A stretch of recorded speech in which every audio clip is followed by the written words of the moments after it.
Hello and welcome to the Brooklyn Rail's 1039th New Social Environment. I'm Chloe Stagaman, Director of Programs here at the Rail, and I have the extreme privilege to be your MC today for a conversation featuring Donna Dennis and Andrew Woolbright. And now I'll introduce Donna and Andrew. In a career spanning over 50 years, painter, printmaker, and sculptor Donna Dennis is best known for installations that include sculpture, sound, and more recently video, inspired by American vernacular architecture, both urban and rural. Dennis has had solo exhibitions at the Brooklyn Museum, SculptureCenter, and many other institutions, and her work has been included in group exhibitions such as the Whitney Biennial, the Venice Biennale, and others. She has collaborated with poets Anne Waldman, Kenward Elmslie, Tate Berrigan, and Daniel Wolff, and performance artist puppeteer Dan Hurlin. This month, Bamberger Books will publish Dennis's first book, Writing Toward Dawn, selected journals from 1969 to 1982.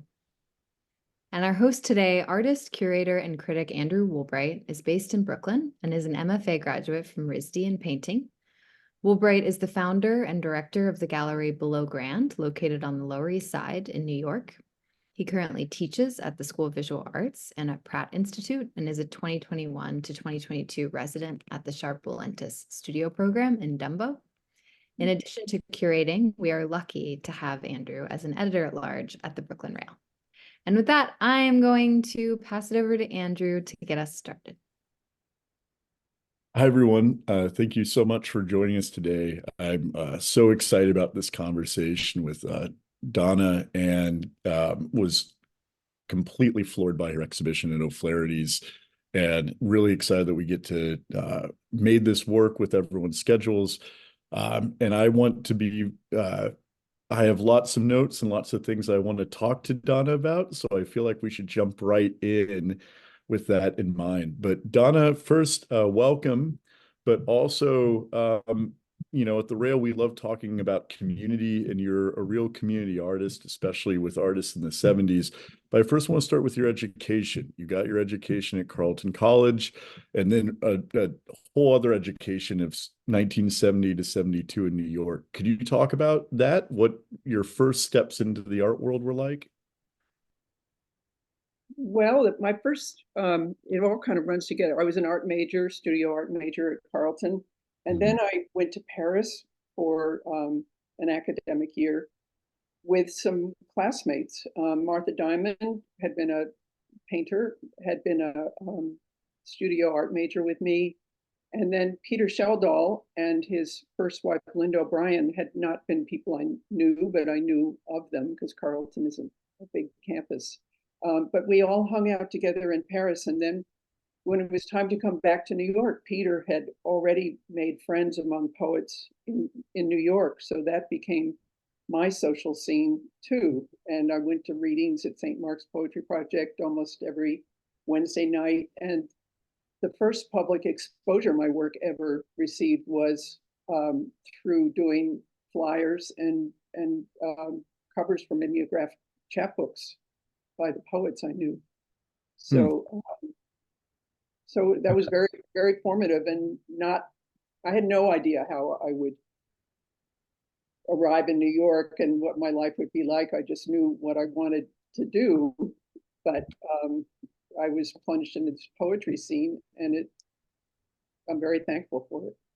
And that included chapbook work for Anne Waldman and Lou Reed and Ted Berrigan and announcements for Lou Reed, Patti Smith, collaborations in the end or later, but Ted Berrigan, and then collaborations later with Kenward Elmslie and Anne Waldman, significant ones, books, and then also with Daniel Wolff, not books, but we're planning to do something.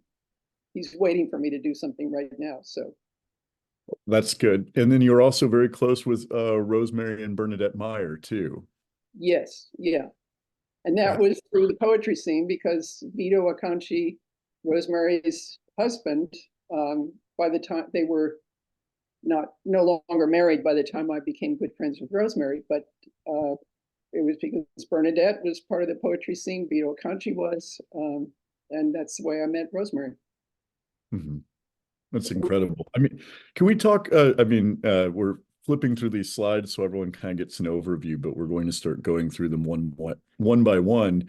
But can you talk about just what New York was like in 1970 and 71? It's such an incredible time, not just for art, but also the women's movement. And I feel like you were really, really there for all of that, and that influenced your work. Yeah, let's see. Well, I moved into a loft for the first time in 1970, so that was part of something that was happening. Artists were beginning to move into lofts in Soho, and later became called Tribeca, and that changed my life. And then I was working in publishing. I worked, full time for 7 years in pretty much publishing, finding pictures for books, and then later went freelance. But I remember working, so I was uptown a lot, or midtown, and I remember the first march, August 26th, down Fifth Avenue, the Women's March, and I didn't jump in, but I swore the next year I would be there. And then the idea of consciousness raising groups was, people were starting to talk about that, and I decided I wanted to do that. And also I'd read Betty Friedan's book, The Feminine Mystique, and that just turned my head completely around. I saw everything differently, and I'd started to read pretty much only women's books written by women. So I'd read A Room of One's Own by Virginia Woolf, and that was transformative. And Germaine Greer's Female Eunuch came out at that time too. That's right. Yeah, exciting time. So there were consciousness raising groups, and they were very important, and gave me a sense of community. Let's see, there was something else I was thinking of there a second ago. Well, while you're thinking of it, can you walk us through what you were a part of a few groups, and then you also, were through Rosemary, close to AIR Gallery, and a number, but can you talk about your involvement in these consciousness raising groups? Well, that's what I was going to mention a minute ago, and couldn't quite call up, was that these co-op galleries were beginning, and AIR Gallery was being formed. And Rosemary had been accepted, and then she sent them to my place. They didn't take me on right away, but they asked me an important question. They said, if you had a show, what would it be? And I realized I didn't have enough. I had things, but I didn't have enough of a cohesive body of work that would be a show. So that was, and then Denise Green, painter friend, also, no, it was Rosemary talked about bringing Holly Solomon over. Holly Solomon eventually became the art dealer I went with when she opened her gallery. And that connection came through Rosemary. That's, I loved getting to hear about your friendship in other talks. Me too. Yeah. So Rosemary and Denise Green. There was one summer I was in 2 consciousness raising groups at once. But they were wonderful. They really didn't last really long, but sometimes the friendships lasted a lifetime. I'm breaking a rule here, but there's another really great lecture and talk you give about Rosemary that I encourage everyone to listen to another time. But I love the way you talked about the two of you working in close proximity, in terms of you'd finish a work, invite the other over for dinner to talk about it, and exchange these dinners and talks to keep each other going. Was just really beautiful to hear about. I'm glad you got to that. I spoke in Aachen, Germany. When Rose had a big show up, and they had one piece of mine up. Well, let's get into your work. I love hearing about the community, but this is a really phenomenal moment for you and what you've been doing. So could we go back to slide 1 and talk about going through your website? It's just really impactful to me how much work you're getting done during this time, and how quickly the transformations are happening as you're reading Germaine Greer, as you're watching the Women's March, as you're consolidating the art world, and then you're making this work. And can you talk about this car painting, which you've described as this car is a particularly important one to you? Well, I did this actually the first year I was back. No, would have been the following. I came back to New York from Paris in '65, and then realized I had to find some place to do my art. So I joined an apartment full of other young women. It was pretty crowded in the village, but I couldn't paint there. So I thought I'll go to the Art Students League. So I did that every night after work from Monday through Friday. And Stephen Green was the teacher I happened to choose and have, and we really clicked. And I started to do paintings inspired by Ache and Lartigue, French photographers. And then the following spring, I did these 2 car paintings, and then not long after that, I stopped going to the Art Students League and found a space to share with Martha Diamond. But I don't know, as I was preparing for this event that we're all in right now, I thought it didn't feel like it. It felt really confusing, but I ended up doing tourist cabin pieces inspired by trips I took with my family when I was a little girl. Here I'm doing a painting of a car. Yeah. But I thought of this one as just driving off into the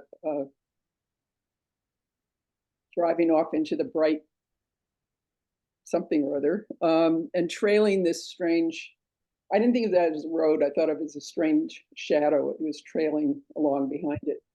And then the next one painting, can we show that? Is that? Yeah. Let's move. Yeah. This one, I almost gave up on, and then I went home one night and thought I completely failed. And then I came back the next day and I looked, and I was, Art Students League in the evening, and I looked and I thought it's really, really good.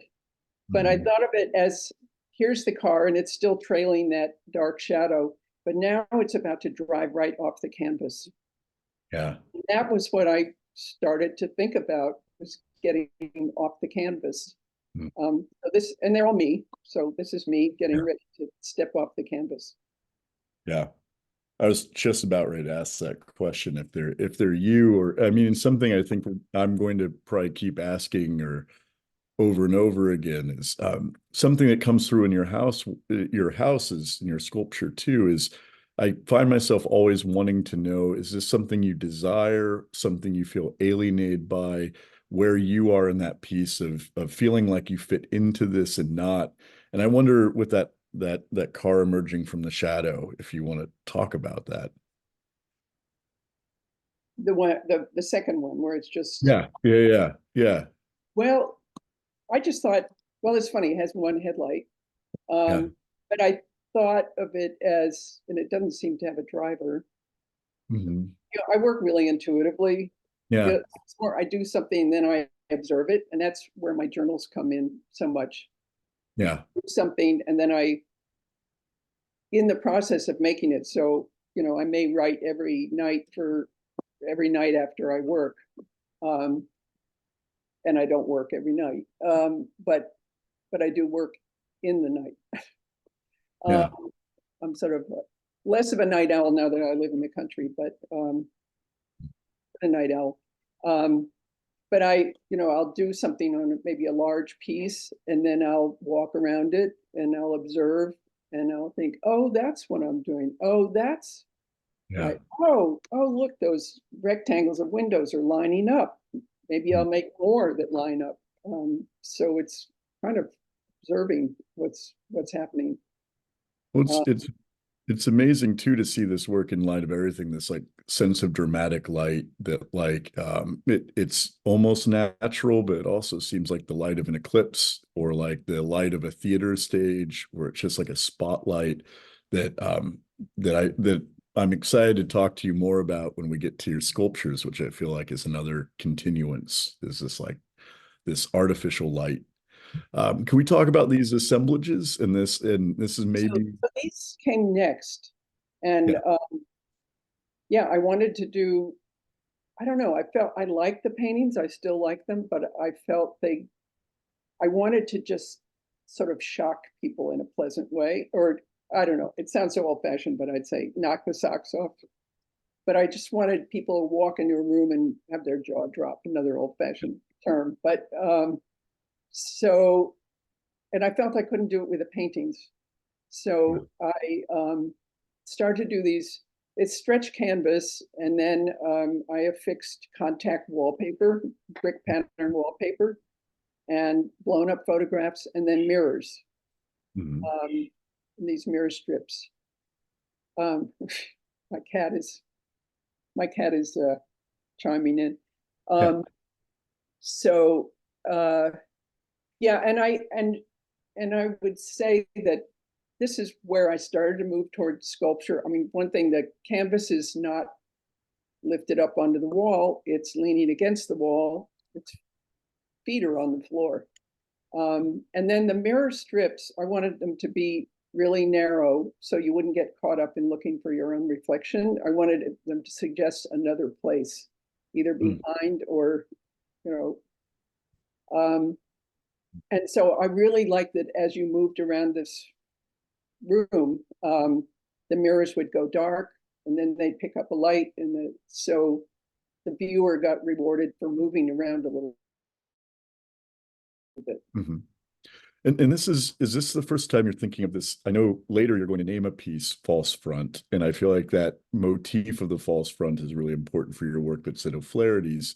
But is that the first piece that you're really thinking about, this kind of propositional element of the painting with nothing behind it but implies? I would say so. Yeah, and it's inspired by the I think I was conscious of it at the time. There's a mastaba in the Metropolitan Museum off of the lobby, and you can actually walk down a corridor, turn to the left, turn to the right, and then you get to a false door. And I actually loved that. I loved that only your imagination could take you beyond, but I felt that there was a whole world on the other side of that false door. So I would say this is related to that for sure. Yeah. And the first time I put it in an artbook. Love that. Let's jump to the next slide and talk about this is jumping a little bit ahead, about 10 years ahead, but this is your inclusion at the 79 Biennial. And one of these houses is in the O'Flaherty show, the front one. But one of the reasons I wanted to show this slide too is I really love the use of color in the piece in the far back, of like the house and the landscape around it all becomes the same color. Like, can you talk about, did you pick that up anywhere else? It seems to be the only piece that you did that. I'm not sure what you're referring to. The kind of cream light that's also like the wheels and the house and the ladder. That's Alice Aycock. Oh, I'm so sorry. All right. That's I was reading this exhibition text and getting it. So the front one, that makes sense why it's not. I liked her work at the time, for sure. Yeah. Well, that's suspicious curation to put these two pieces. So anyways. On the wall opposite my piece was an early piece by Martin Puryear. Oh, okay. Yeah. Oh, that wasn't in the installation photography. It's interesting. And it's a really phenomenally curated biennial. Can you talk about the process of being reached out to about that? Because also Lois Lane was in that show, a number of others, Aycock as well. But yeah, can you talk about what that process was like? Well, let's see. It was a long time ago, and I know that I was an artist named Michael Singer, who I heard was getting a whole room to himself, and I was envious of that. And I wanted more darkness, and Alice Aycock wanted a lot of light on her piece. Oh, so there was, and then there was a Jody Pinto had a work also in the room, but it was I guess it wasn't the first museum show I was in. The first was at the Walker Art Center. But you know, as a young artist in New York, I mean, your goal was to be in the Whitney Biennial. Yeah. You know, you just and early on, it seemed so maybe unrealistic, or maybe it wasn't so unrealistic at the time. But even before my first show was at a co-op gallery, but even before I could say I had a full body of work, I was hoping to be in the Whitney Biennial. And people were saying, like, well, I'll suggest that you be in the Whitney. So it was a much smaller art world, basically. Right. But it was great to be in it, and you know, exciting to be in it. And this piece is the first one that I made with a second story. Huh. Before that, I'd made one story pieces. And yeah, I rushed to finish the piece for the Biennial. And then I was installing, and it was taking me so long because I hadn't really done that before on a big piece this big. They put a rope around me, and people were already coming through the Biennial, and somebody said, "What is this? The Whitney dollhouse?" So it was a little bit nervous. Yeah. But it was great to be. This is the first work, I believe it's the first work you see at O'Flaherty's when you walk in to your left. Yeah, is this the piece? Yes. Yeah. I mean, it really sets the mood, and also just the dark light of this space does such an incredible effect to the viewer, or it did to me, of like kind of seeing these like sequenced moments in time, or like a nightmare, or like a dream feeling of like kind of walking from different dreams to different dreams that I really enjoyed. I like that. Can we talk about the scale, which is so wonderful in all of these houses? It definitely suggests the body, or it suggests or it feels like a body is a house, you know, like there's taller than us, but not much, and impossible to live in or actually move within. How are you thinking about the scale for the first ones when you did them? Well, can we go to the Hotel Pacifica slide? The piece that's right to the left. There. So these are, I showed, let's see, well, these are the first pieces I made where I felt really sure of where I was going. And at the end of today, I'm going to read from my journals where I was kind of getting a sense that architecture was going to be something I would be drawing on so much. And I'd gone through the whole women's movement, feminist thing, and I thought, well, for one thing, I felt great freedom, because I felt like I'm not really part of art history. I was looking forward to discovering what women would, what kind of art women would make, if they felt free to kind of depart and follow their own direction. And so I thought, okay, this hotel is me, partly.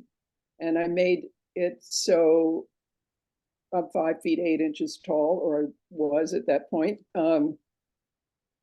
And so I made it about my height.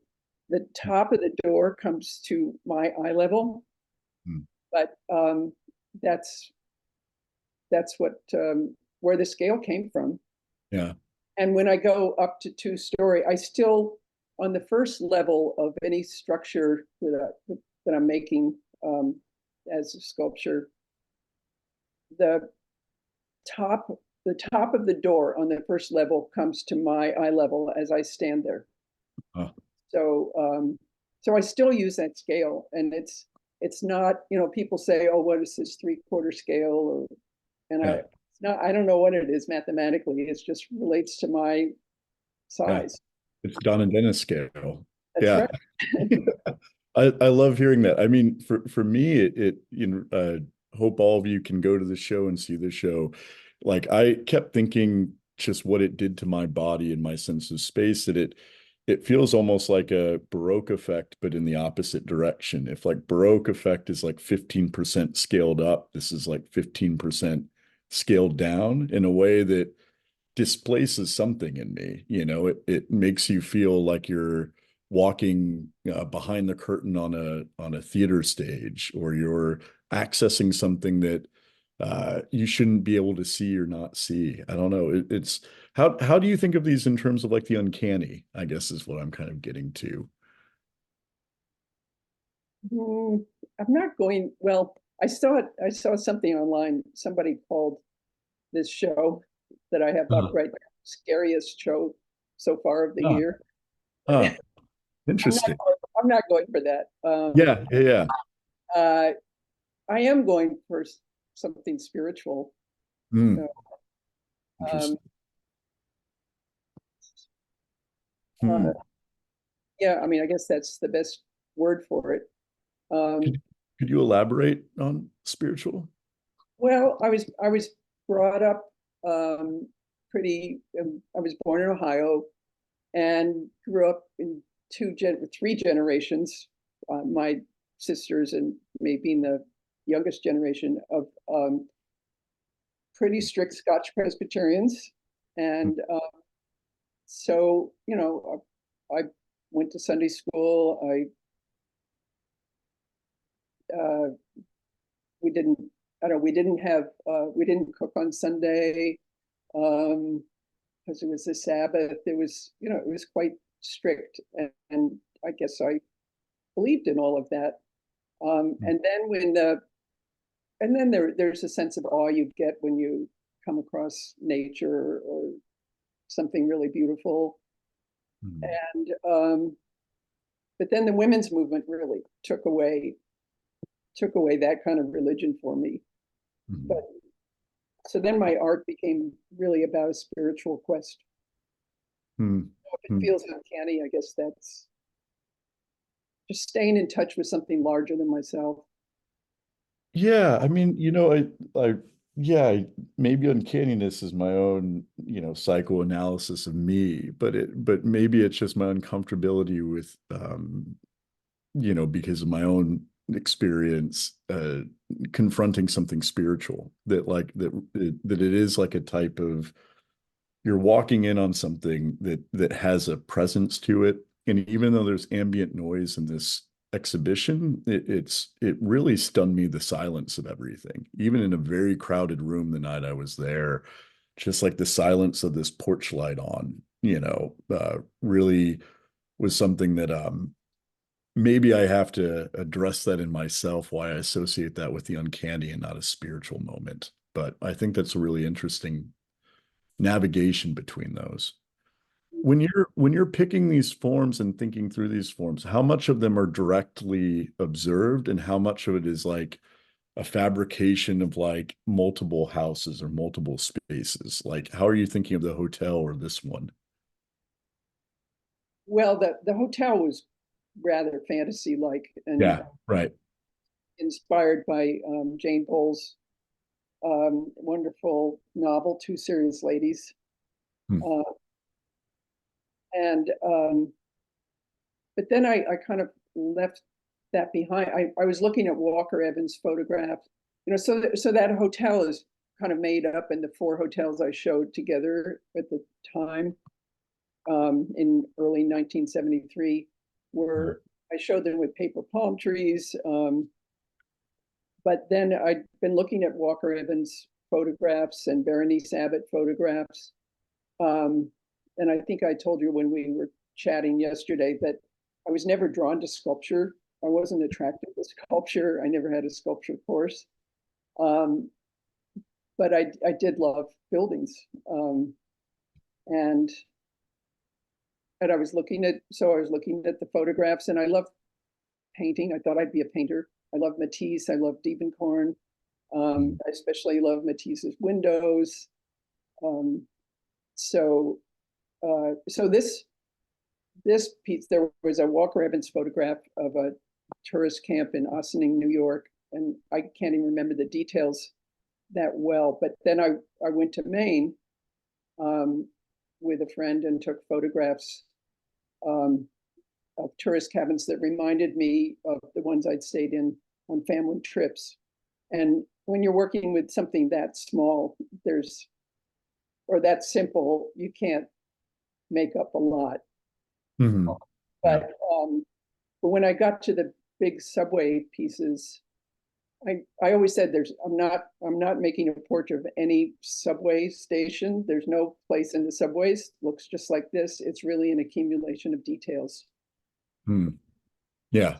I love detail, and some people have noted, I've seen on Instagram, in this tourist cabin, I made a hole in the screen and then I repaired it with a little more screening patch. Yeah. Very deliberate, and I love that. And so people know that that vernacular architecture, that vernacular fixing, again, I'm sorry, the show is just so resonant. I'm not trying to psychoanalyze here, but I wonder if that has any relationship to your feeling of, the Women's March and saying art history is not something that has included me, and then you're drawn to I'll fix it myself type of vernacular architectures, or like, I don't need to be, established as an engineer to build this thing, but I don't know, is that reading too much into it? Well, I was teaching myself to build these things. I didn't.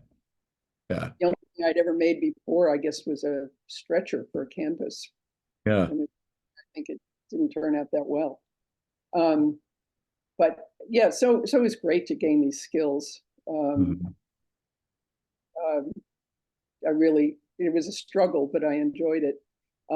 In this piece, speaking of what was there and what wasn't there, I did struggle with whether the cabin would be sitting right on the floor or if it would have space under it. Yeah. And would it be lattice work space under it, or would it be these cement blocks? And I decided the cement blocks were exactly what it needed. Yeah. And then I started to go on about Sunday school stories from the Bible about the house built on rock and the house built on sand, and the house built on rock survived, and the house built on sand got washed away. And and I was just thinking the other night, I thought, wow, with Cataract Cabin, I actually made a house on a big rock. Yeah. Can we skip to that slide and show? Yeah, that's a great. But while we're doing that, and totally feel free to tell me that you don't want to reveal this, because this might be too direct of a question. But when you're building these houses, are you feeling like a desire for them? Like, is this something that there's one way of interpreting these for me, which is, Virginia Woolf's House of One's Own, like a kind of a place to be safe and also explore. There's another way of viewing this, of maybe like the alienation of not having access to maybe some of these spaces, or like driving by them. Are these places that you desire, or are they places that you're maybe suspicious of or critical of? Or is it each by each? I don't know. The desire is to finish them and see what they look like, what they mean. But they, my family took these road trips and they were great. And I'm the oldest of 4 girls, so we'd be crammed in a car. My mother didn't like station wagons, so we were in a regular sedan. And time to stop. We never had reservations, and we would start. My sisters and I would say, "Oh, look at that motel! Look at that! It has a swimming pool and beautiful neon sign." And my father would say, "No, not time to stop yet. Not time to stop." And then finally, it was starting to get dark, and it would start to be scary, and a little bit like, "What are we going to do? Drive all night long?" Or and then there'd be a place, old-fashioned Whispering Pines, and it would be tourist cabins, and we'd pull up there, and that would be where we stayed. And I hated them, actually. They were damp. I can just remember all the details, that strip of paper over the toilet seat, the the metal bedspread, beds, the metal bed that was painted, the metal was painted like wood. Yeah. But when it came time to make art, it really gave me, I don't know, but there was kind of a love-hate thing about them. Yeah. The way you're describing it is very like Lacanian, or like, you know, you desire the thing as you pass by it, but then when you experience it directly, it's the damp, humid room, you know, like I love that ambivalence in the work. I really But wanted fun with the swimming pools and stuff. My I'm sorry, sister, what? we didn't desire to stay in these places at all. Oh, when the swimming pools. Yeah, okay. But And then can we talk about this one is a phenomenal piece that takes up most of the back room of O'Flaherty's, and it's this house you can't even look into. Like it's above your head and it's on this boulder. Can you talk about, I mean, something I really love about researching and getting into it is the relationship of poetry to the way things take form, and the way that you write, you know, you basically take you know, you do the Smithson thing of like poetic matter or like printed matter, where like the poetry becomes form. And I'm wondering how the poetry shaped this house on a rock or house on a boulder, like what you were thinking about as you made it. well, can we show the slide where it's outdoors? Yeah, I think that's the next one. Yeah. So it was made at the invitation of the Katona Museum. And it was a show of, I guess there were 6 of us. Alan Wexler, who goes back and, you know, it's both a sculptor and an architect, was in it. And then 4 architects. And we were told it would be in the garden outside. It would be 12 feet. Well, we'd have a space on the ground, 12 by 12. So there was, and then it was supposed to have an interactive element. There was Jane Dodge was the curator, and she had an idea about interactive in the summer, and something about a playhouse or playground. And so in the O'Flaherty's, so I made it first for out of doors, which is very rare for me. And I thought about, well, the interactive part was there's a pipe that runs out on the other side and water comes out of it. And then I had it recycling, but I liked that the pipe came out and the water was going down to the ground. It seemed to go just sink into the ground. And then on the back of this little house, there's been an added on bathroom, and there's a hot water heater. And, you know, what kind of water is this? Maybe it's nice fresh water, although I feared children would try to drink from it, which would have been a really bad idea, because it was just cycling around from a water pump. Right. But then I really got into, okay, for some reason, I decided there should be a boat, there should be a crack in the rock. Through the crack in the rock, you can see things like old bed springs and a chair and a mirror. And then there's a little, I guess I call it a gangway that comes out. So there's a suggestion, and there's this puny little flow of water out the pipe on one side, but maybe somehow one day there will be enough water, or maybe the water was, you know, for people to step off the porch and get in the little boat, which is now floating on the surface of the water. So maybe there was water, maybe there will be water, but it's there's something poignant about that, I think. Yeah. Yeah, I mean, I have a question, but I don't even know fully how to ask it. But I love every time I hear you talk about the houses, like it stops being about the house and it starts being about this other thing, like the circulation of heat, or gases meeting, or like the bed springs in the rock. Like it feels like the house becomes this metaphor for a body, or the way things move through space. And like even the way the house is stacked on kind of a Zen garden stack of rocks that are on top of a bigger rock. Like, I just love these choices that you're making that maybe have a relationship to language and poetry first. Well, you know, when I was in high school, this in the senior yearbook, under my photo, it said art class poet and artist. And I didn't become a poet, but I have kept journals, and they're very much part of my work process. And I don't read poetry as much as I read novels, but I love, and I read them. I love reading, but I also am looking for something that will really startle me or stir me. And it's like the seed of an artwork, kind of. Yeah. I mean, not as specific as that, but that feeling that the art comes from. Yeah, or like the action or the experience is happening somewhere else, and the house is a way to like bring that experience into the room. Like it reminds me of the way like David Lynch talks about making a film, that it's like the subject matter is happening in a room, and we're hearing it through the wall and trying to decipher it.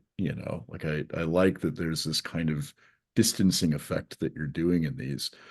While we're on this slide and the slide on Park Avenue, how do you feel about these when they operate, site specifically, or out in nature, out in a specific place, versus when they're in a gallery like Holly Solomon or O'Flaherty's? Like, how do you feel that they change, if any?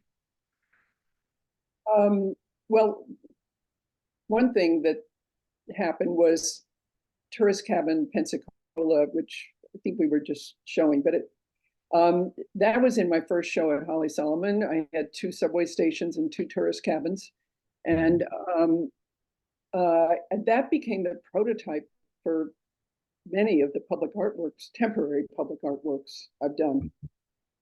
It just seemed something that I could put into different situations, different sites. If you want to go back to the one with the floating tourist cabins, that was in Aberdeen, South Dakota. I was invited to go there, make an artwork, temporary artwork, and they drove me around so that I could get some ideas. And the sites they were taking me to weren't doing anything for me. But then I started to notice there were these little houses, or little, they looked like little houses behind in people's backyards. And they were all different. They were all handmade. And I said, after I'd seen enough, I said, what are those? And they said, oh, those are ice houses. People put them out on the Moccasin Creek here in the winter and go ice fishing. And my thing was supposed to happen, I think, in May. So that wasn't going to work. But I loved that idea. But that wasn't going to work. So I fantasized, okay, so the ice melt, you've got ice fishing houses, the ice melts, and then they start to float. So that's what I made. Yeah. That's how I got my idea. I love that. This is no hate to any ice fishers out there, but I remember in high school, me and my friends drove up to Wisconsin because we wanted to ice fish, and we lasted about 45 minutes before we were all terribly bored, just looking at a hole in the ice, sitting in one of these tiny little houses. The romantic idea of it was one thing, and then it was like, what do we do out here? And in Minnesota, I know they have them set up so that, I mean, if they still get ice there, they have them set up so you can sleep overnight. You can rent one. Yeah. Like, hotel room never appealed to me, but totally. They can get it's weird, and I don't know how much this functions with the work, but they can get really kind of bougie in terms of it's like, well, what's the point of doing this anyways if you can create, that, I don't know. There's something there that I'll think about another time. But yeah, and can we also move ahead a little bit to, I'd love to talk about because you've been maintaining a painting practice throughout all this. You're an art maker, you make all, you're not limited by sculpture or poetry or painting, like you said. But I would love to talk about how your gouache paintings fit into this. I think we have some slides of those. Oh, I don't know if I did any slides of. Oh, did we not? Yes. Yeah. Here's one. Yeah. Because this is also when you were talking about spirituality earlier. This felt spiritual to me. Is that fair to say as well? These like kind of beams of connection. Yeah, I mean, this was all well, it was first inspired by a little building. I didn't know what it was, but on the shores of Lake Superior, in the industrial part of Duluth. And I was fascinated. It had all these tubes coming out of it. And I didn't know why, but I thought this could make an artwork, interesting artwork sometime. And I'll go back and I'll say, one of the things, sometimes I note the way I get started with an artwork is to notice what I'm noticing. Like I did a piece that was inspired by a little building with neon on top. It used to be at the entrance to the Holland Tunnel. And I noticed every time I went downtown on 7th Avenue, I would anticipate, oh, I'm going to see that little building. And so after a while, I thought, I guess that's going to be an artwork. And it became. But in this instance, so I saw this little building with the tubes coming out, but I hadn't done anything with it yet. And then I had a young friend, I mean, she was in her early 30s, who got cancer, and she was somebody who first come as an intern and then moved to New York after college and sort of insisted on being my friend, and eventually became kind of almost a daughter. But she was up for anything I wanted to explore: restaurants, jazz clubs, whatever. So, and then she got cancer and went quite quickly, and she had so much energy and spirit. So it's not like when an old person goes, it just, I thought, where did all that energy that was always around her, where did it go? So I did a series of gouaches. So in the first one, can we go back to the first one? Yeah. That I imagined her spirit being, or her energy, being spirit, energy, whatever, being all confused about, it needs to connect with the stars now, so it needs to figure out where to go or how it's going to be part of this other realm. But it's all confused. It's reaching out in all directions. And then the next two images of the gouaches, it's trying one direction, then it gets a call from a star that's pulling it in another direction. I did about 10, each kind of a little chapter in this, how this little tube house gets reconciled to being part of the celestial realm. Well, and also like noticing you're noticing, it kind of makes me think about something you've talked about before, Carlos Castaneda's The Separate Reality, like a way of opening up a type of vision that sees the connections between these things. Is that fair to bring up in terms of this spiritual energy? Well, my consciousness raising group at the time, which was Rosemary Mayer and Adrian Piper and Grace Murphy and some other wonderful women. Somebody was reading Carlos Castaneda, and so we all started to read it. And it's funny because Bill Bamberger, and I don't know quite why, who my journal book, which I'm going to at the end, he kept wanting me to take that out. I think Bill's on too. I saw a lot of places. But we went back and forth about that. I think I kept one little part in. Okay. But because it really was important to all of us. And the big thing I got from it was to be very humble and listen. Yeah. And I got to a place with an art, when I make an artwork sometimes where it's near the end and I'm kind of, it happened with a 2-story house where I was just frantic, like this is terrible, and I've got a deadline. It's going to the Whitney, and then I just like get a hold of myself and say, sit down, Donna, and listen. The work will tell you what it needs. Yeah. That I got that a lot from the listening, from Cassie. Yeah. I love that. I want to make sure, I feel like we're already running out of time, but this is such a wonderful conversation. But can we go and look at Deep Station and some of your more recent work? And while we do that, and totally feel free to not answer this, but this issue of mortality, is that something that you think about in your other houses or work too? Or is that something that was really in this specific? Yeah, I forgot to mention this. In recent conversations I'd have with people who were writing or something. But in the picture research that I was doing for money for encyclopedias and things, like I was working on one book that was Reader's Digest book on our fascinating Indian heritage. And we went to the Museum of Natural History, and then there was also a photographer who'd been in Canada, and he brought photographs of Native American or Canadian cemeteries. And I guess there was permafrost, so they didn't try to dig. They put up these little structures that look like tourist cabins. Wow. And then my subway stations, I went to New Orleans, and the above ground tombs there that look like little temples. So in my mind, the subway stations were like also like little tombs, and the tourist cabins were also little burial houses. So it was there from the start. Yeah. Wow. Yeah.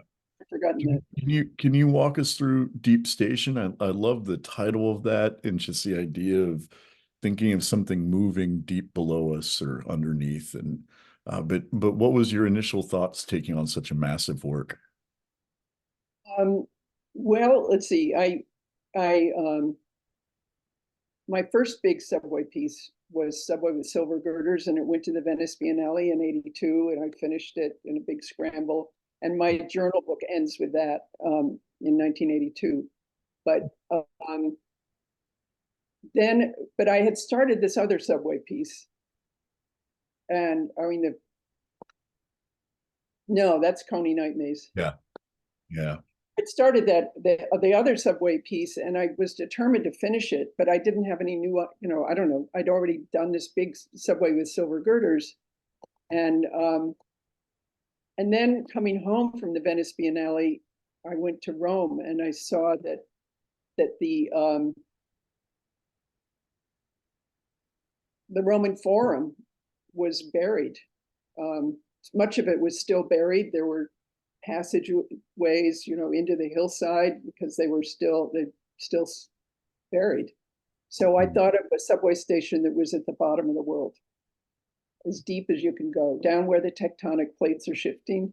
I mean, I didn't have that idea in the beginning. That idea came as I worked on it. But I worked to make it, I went and looked at subway stations that were, so that's Subway with Silver Girders, the first one, the one that went to Venice. Yeah. Can we also now talk about the Coney Island piece, because something that is a motif of yours throughout all of them is like signs that don't have language on them or do, or you're again going back to this idea of the detail that's very important to all these works. And I want to hear you talk about that, but also while you're answering, do you invite languages of dreams or dream space? Because I associate like a sign that has no language on it with like the way a dream feels, like, or a clock with no hands on it. Is that, or is it more about just the absence of information that has to be a sculptural information? Sense of information and being lost. Yeah. And I was at the very beginning of our time talking today, I talked about noticing, maybe writing in my journal after working and noticing that rectangles are starting to line up. And here in this image, there's I called it the tower blue one deep inside the piece. And there's a lit rectangle. And then there's the rectangle of the corner tower window.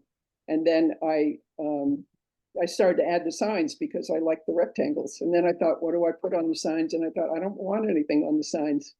So the piece became about losing your way and then finding it. I mean, signs aren't helping you, and the fences are getting in the way, and but you can find your way. That was from the front to the back. That was my journey that it became about.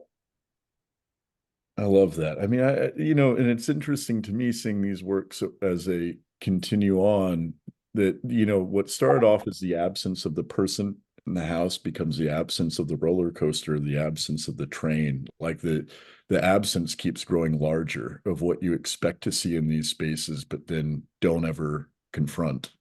But there's always a light on. Yeah, there is. There's always a light on. So there's some sort of presence. Yeah. And Coney Night, I mean, I always use sound with my pieces too. And Coney Night Maze, there's a sound of a distant, car on a distant wooden track. I had to make sure it was wood. They sound different, but so there's a presence, but you don't see it. You feel it. You hear it. Or just missed it, like you were just a little too late or a little too early. Yeah. It's funny. I share Springfield with you, but Springfield, Illinois, not Springfield, Ohio. And something that your show also reminded me of is something that happens maybe in places with lots of space is like a new subdivision will open up or a new cul-de-sac will open up, and they'll make the sidewalk first and then start planting houses that are just in the middle of nothing around it. And it's always been something that I'll wake up for a run early in the morning or late at night, and I'll just be on the sidewalk with nothing connected to it. And it felt similar to how I felt at your O'Flaherty show, this kind of this drift off, maybe. Can you talk about this piece too? Sorry. Oh, I was just going to say the O'Flaherty show, you used the word uncanny. It was used as a movie theater. Yeah. And the floor slopes up. Yeah. And I think that makes you feel disoriented too. And it's just totally. Two-story house, 11 feet tall. The ceiling is 11 feet tall, but then it's only 9 feet at the top of the ramp. And yeah, no, it's a perfect space for it. It works. I didn't plan it that way, but it works. That is something I wanted to ask, and I know we're getting close to time, but for me, it was a very important question, which is like, what about the role of theater in all of this? And then the kind of the reason I asked that question is how much are you thinking about the audience versus how much are you thinking about carrying this project through? Like, is this, because one way I could look at your work is you're creating these houses that are kind of a space that we're the actors in the theater around. And then there's another way that this is like a monument or a space, and it's like we're approaching this no differently than we would like a painting or a sculpture, in the round. But is this like an activated space around the works, I guess is what I'm asking. And do you talk about theater or interested in that? Well, I did sets in high school and I did college. But there's a relationship to theater. What I say when this comes up is, in the theater, you're looking at the set and it's you're in a fixed position, and I want the viewer to get up and walk around. So that's a big difference. And explore, like two-story house, I had shades in some windows, so you couldn't look in those windows. You had to move around to see what was in the second story behind the, over the porch. So I forced people to move around to make discoveries, which doesn't happen on the stage. But I also found that, I think of the sculptures as the characters, not background for a character, but the character. Yeah. Starting with, I guess it was, I can't remember, early 80s show with Holly Solomon. I knew I wanted the space to be dark, and I asked her if I could paint. There you are. Yeah. Yeah, right. Yeah. And I asked if she would paint the gallery dark, and she did, and I never went back. Nor should you have. Yeah. Yeah. And then Laurie Anderson had the next show, and she said, "Donna, can I use the same color on the wall?" And I said, "Sure." Yeah. I got 2 shows. Because the other thing that I don't know, your show also made me think a lot about Bernard Shumi's Manhattan transcripts, that like the things that take place in an architectural space or as much a part of the architecture as the architecture itself.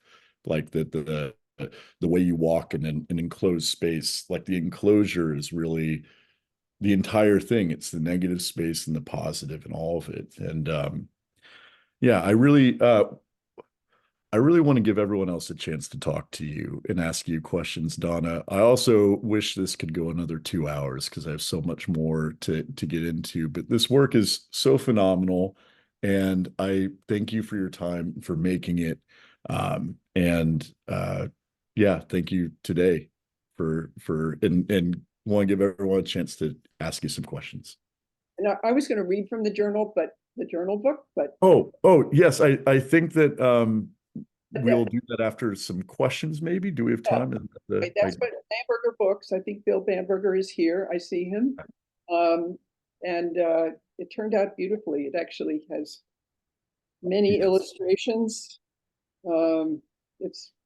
It's a beautiful book. Donna, do you want to read now or do you want to read after we do a few questions? It can be either way. I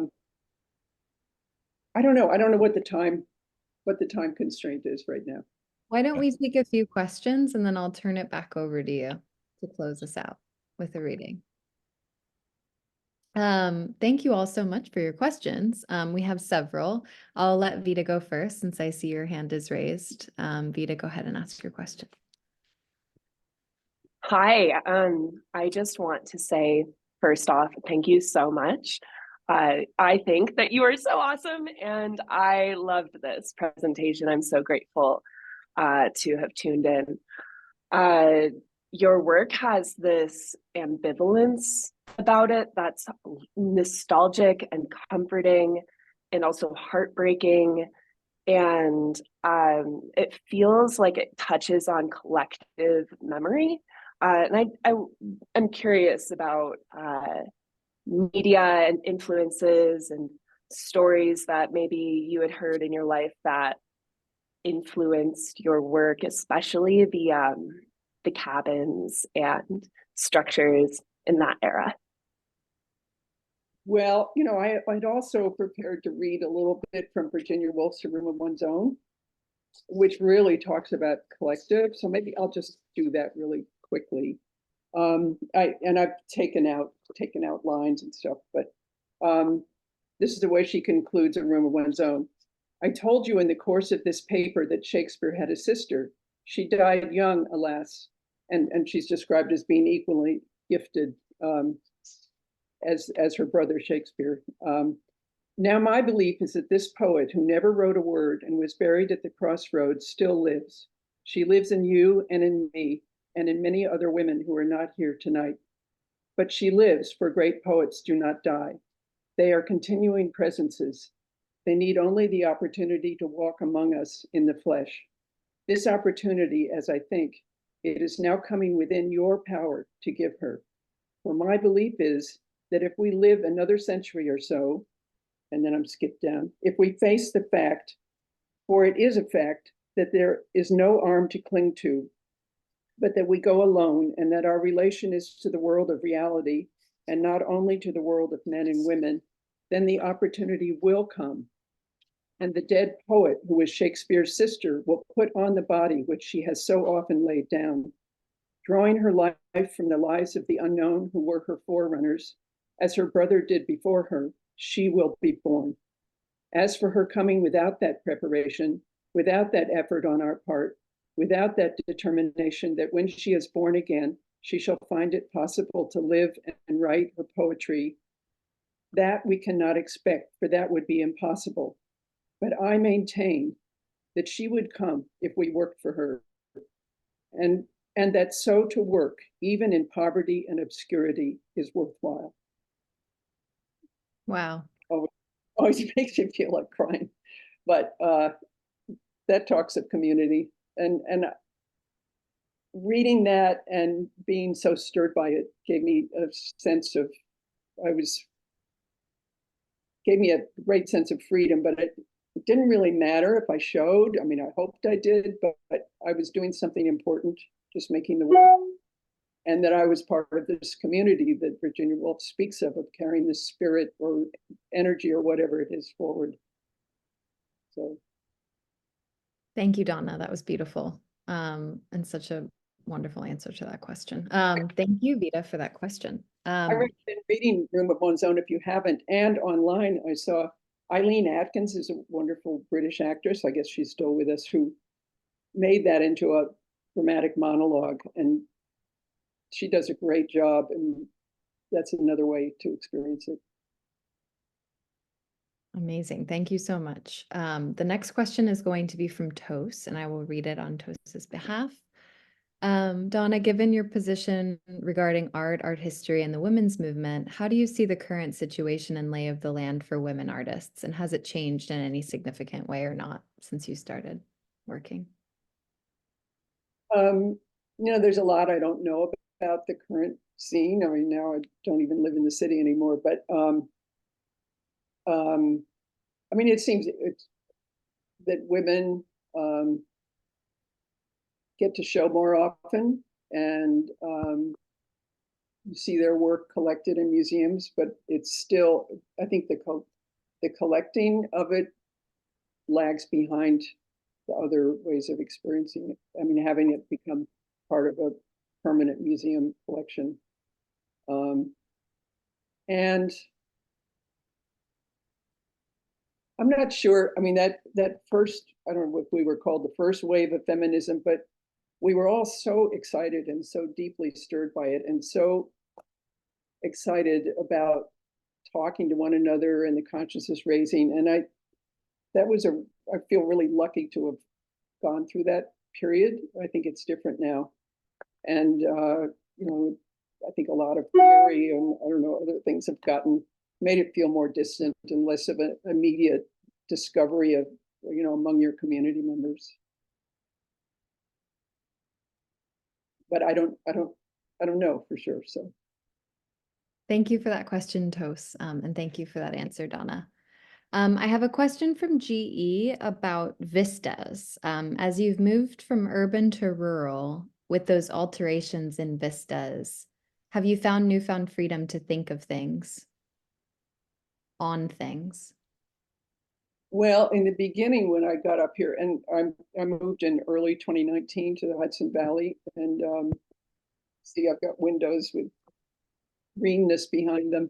And I got up here and I thought, because I haven't moved happily, I wanted to stay in the loft I'd been in forever. And I thought, I'm inspired by bridges and tunnels, and what am I going to do up here? But I had made those tourist cabins. So so one thing was just what kind of artist will I be here? So I just started to do portraits of my house from my studio, and then I made these one little watercolor a night in a good week, and then I started to make diorama boxes. They're on my website, and then I made this. Then I was invited to show. Well, actually, then I started to make. I gave myself permission to go back to bridges and things like that after a trip to the Midwest, and so the piece I showed. Have the images disappeared? Ship dock, 3 houses in the night sky, was made here. So, thank you. Thank you, GE, for that great question. And thank you for that answer, Donna. I'm going to ask the last question today, Donna. I am wondering, do you think when you're making these works, do you ever think about sound or silence? Especially with the low lighting of O'Flaherty's, I can't help but think about your night owl's view and the quiet of evening walks that accompanies a lack of social surveillance in the suburbs. I grew up in Cincinnati, not far from Springfield. another Buckeye. I am a Buckeye, and I'm always just astonished by the quiet when I return to Ohio. And your work gives me the same sensation, a sensation of quiet. And I'm curious if you think about that sense, or if that's just something that is felt. Well, I've used sound in all of my, right from the start. Like when I had the hotel show, I had sounds of jungle birds, went along with the paper palm trees. And then I the first show with Holly Solomon, when I realized that both the little wooden structures and the things that look like subway stations all could be related to tombs or, final resting places. I thought, okay, I can use the crickets. Because they're subway stations, they're tourist cabins, but then maybe also all, in a cemetery of some sort. And Deep Station had sound of a, so anyway, I do think of sound, and I always include it. And I think of it, and one thing it does, I just like it for the sound, but it can sometimes, like a Deep Station or Coney Night Maze, it can extend the piece. Because, for Deep Station, I had the sound of a distant train coming in on another track, not the one you're looking at, and the doors open and the doors close, but it's all distant. Then the train disappears. And Coney Night Maze, there was a car traveling to distant tracks. So it can make you, I think I always wanted to make you feel like you were looking at part of a vast system. In fact, one of the themes that's emerged over the years is that you're just looking at the tip of the iceberg, and what you're looking at that I've made for you to look at is just a little part of something much bigger. So the sound helps with that. I love it. Thank you so much, Donna, for answering all of our questions. And without further ado, I'm going to turn it back over to you to read from your book, which is forthcoming from Bamberger Books and is called Riding Toward Dawn, Selected Journals from 1969 to 1982. And I encourage everyone to pre-order a copy. Yeah. It's available on Amazon and also from Bamberger Books as a website. Okay, so this is November 12th, 1971. I get back to the old thing. I should be able to have a social life and an art life. The goddamn job is what should be expendable. I guess I believe that a woman is usually liked first as a woman and then as an artist. I've always wanted to be liked as an artist first and then a woman. I think I see artist as equivalent to person. Rosemary says Bernadette will bring Holly Solomon to see her work, and maybe she'll have a show at 98 Green Street. Rosemary asked if I'd like to have one there, and I realized I don't know what I'd show. Don't feel I have a show together. Feel a need to work on something really ambitious, dig deep and hard. What does this house idea mean to me? It's taking me closer and closer to things important in my childhood. I keep remembering things I forgot. First, I thought of the dollhouse. Then there's the tree house. Most exciting because we built it with Granddaddy. There was a snow house I always wanted to build, inspired by a photograph of Mother and her brother Harold at the entrance to a snow house Harold made, big enough to get inside. Also, the House of Reeds, I always sensed as a possibility, but never got near to realizing. And there were the leaf houses every fall. Nancy and I would rake the leaves into the shapes of foundation walls for a house, marking off various rooms, a bedroom with leaf beds, and always a kitchen with a little iron wood-burning stove that really worked. It had been Mother's when she was a little girl. We burned leaves in it, making boiling water. Earlier, there had been houses made by draping blankets diagonally across the couch or around the grand piano, which was set conveniently in a corner behind a chair. So there was always a nice walled-in, secluded, private house feeling. The piano provided the roof. All these houses provided a large part of the great promising, tantalizing, mysterious feeling I had throughout my childhood, a kind of vague, mysterious sense of unlimited possibilities. I might make almost anything into a house. Trees, snow, swamps, autumn leaves, pianos, couches, tables, and chairs all provided the possibility of another house.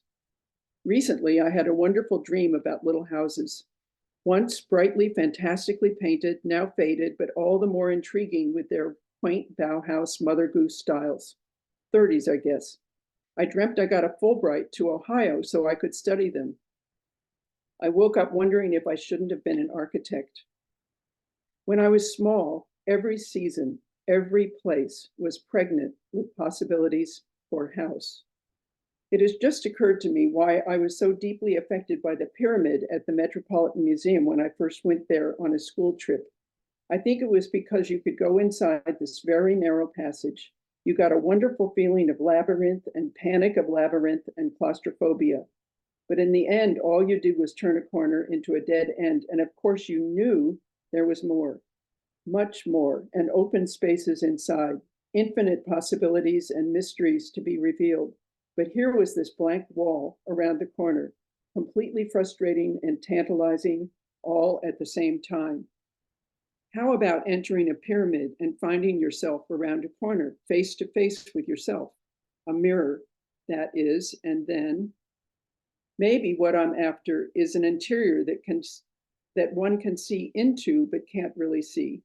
You know it's there, but you'll never get inside because the entrance is too small or too narrow, as in my mirror wall work, which in this context seems to have been the entrance to the tomb. Since they're tilted up and very narrow, you're not likely to see yourself, and so you sense another impenetrable but real and deep space. So first, I wanted the illusion of that other mysterious space through the surface, Alice through the looking glass. Then the mirror becomes impenetrable surface, the smile on the Cheshire Cat, enigmatic and blank. And then the mirror becomes the reflection of the space in which the viewer stands. Does the real room become more wonderful for that? Are we through the looking glass? That's it. Wow, that was so beautiful, Donna. Thank you so, so much for reading to close us out today. That was such a gorgeous end to today's dialogue. And thank you to you and Andrew again for just such a generous and illuminating conversation. It was such a pleasure to listen to. Thank you for inviting us. You can probably tell I've thoroughly enjoyed this.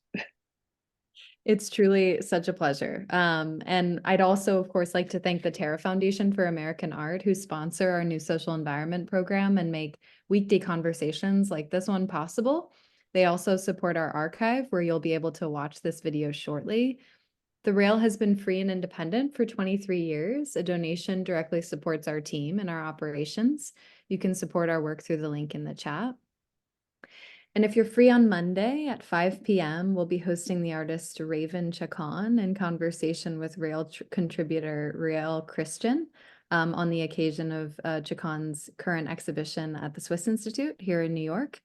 And as is Rail tradition, you all can now turn on your microphones and say hello and goodbye as you leave. Thank you so, so much for being here today with us. And I hope you all have lovely weekends. Thank you so much, Thank Donna. you, Donna, Andrew. Thank you. Thank you, Donna. Nice work, Thanks, Donna. So fantastic. Awesome. Thank you. Great So to see you. grateful. So much, Donna. Thank you, Daniel. Thank you. Thank you for the reading, Donna. It was so beautiful. Bye, everybody. Thanks, everyone. Hooray. Bye, bye, everybody. Bye, Donna. Bye. Have a great weekend.